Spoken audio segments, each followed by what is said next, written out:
We are privileged to be joined this evening by the United States Special Envoy to Sudan, Major General Scott Gration, who has been traveling to the region numerous times since his appointment in March. We're going to invite him to say a few words, but first I'd like for him to step forward. All of these lights are in my face, so can't see where he is. But General Gration, thank you so much for coming.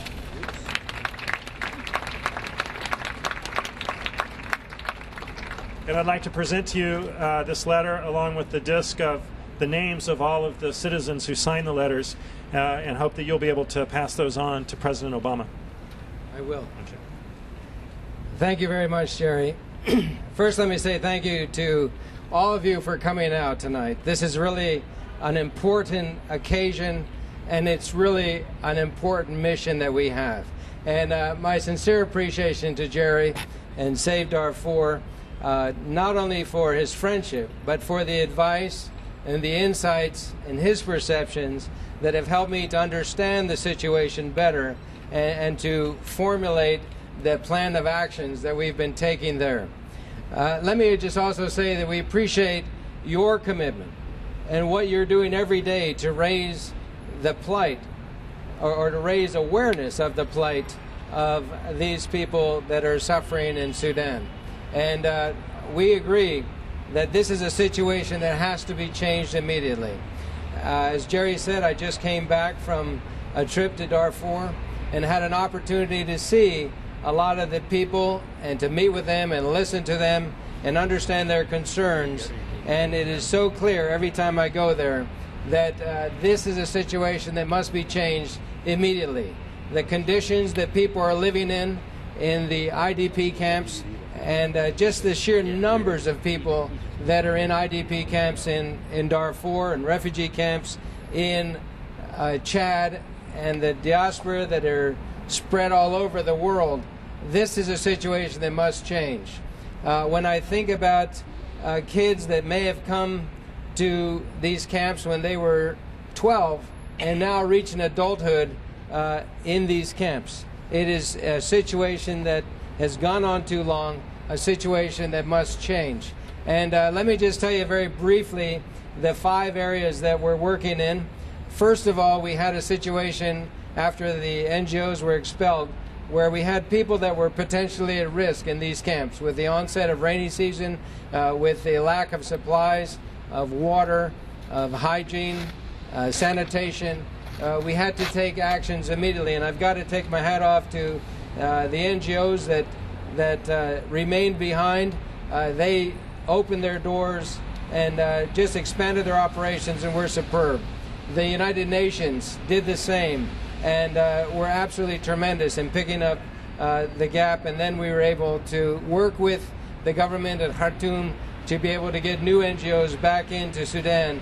And now I'm very happy to say that while there are gaps, and while we're still working with emergency and stopgap conditions, we are able to supply the nutritional requirements and the health care of the majority of those people. And we're continuing to work every day to make sure that we're filling the gaps, not only those that were created by the expulsions, but those that were pre-existing to the expulsions on the 4th of March. The second thing we're working hard on is to bring security. Right now, as many of you know, women are afraid to go out and collect firewood. Children and men are even afraid to go outside of their camp gates. This has to change. The law enforcement capabilities just are not adequate for handling the security situation that exists there today. We have to do things. We have to do things now. We're doing some compensating methods, like bringing solar cookers in and those kind of things to reduce the amount of time that women have to spend outside the camps. But the situation is abominable. It has to change, and we're working very hard to improve the local law enforcement security situation.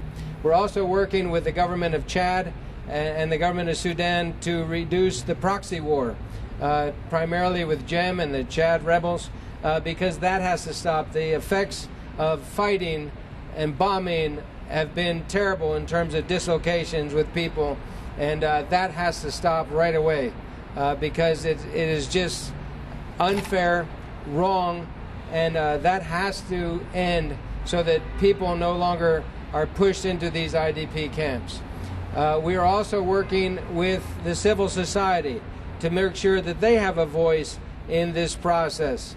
Our ultimate aim is to have unification of the rebel groups and a complementary voice for the Darfur people so that we can get into Doha, so that we can start negotiations on the things that are very important to the Darfuri people.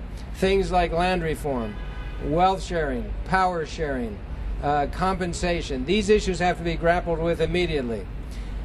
The other thing we're doing is thinking about when peace comes, and I don't know when, but I surely believe that it will. How do we prepare Darfur so that people have a chance of returning to their homes or places that they want to go back to? While I know they can't do it now, eventually they will be able to. And we have to think about making sure that they have safe water, that they have schools, that they have the health care, that they have intermediate support when they're planting or getting their herds up to speed. We've got to start planning now so that we have jobs and an ability for these folks to get wealth outside of the IDP camps. And so there's a lot of work that has to be done in the immediate. There's a lot of work that has to be done in the future, and that's why we're building together a team of partners that'll make this happen. The partnership not only is with Save Darfur and people like you, but it's across the international community, and it's across the UN, because this problem can't be solved by America alone. This problem can only be solved in partnership, and that's why we're working so hard with local communities, with the UN, with international partners, with international NGOs, to solve all these problems. And this letter that I got from you all is very important. I'll make sure that the President gets this and that he understands the concern that America has to solve this problem in a very expeditious way. A concern that we'll see in these pictures, that people continue to live in abominable conditions. People continue to suffer. People continue to grow old without dignity and human rights. These situations have to change.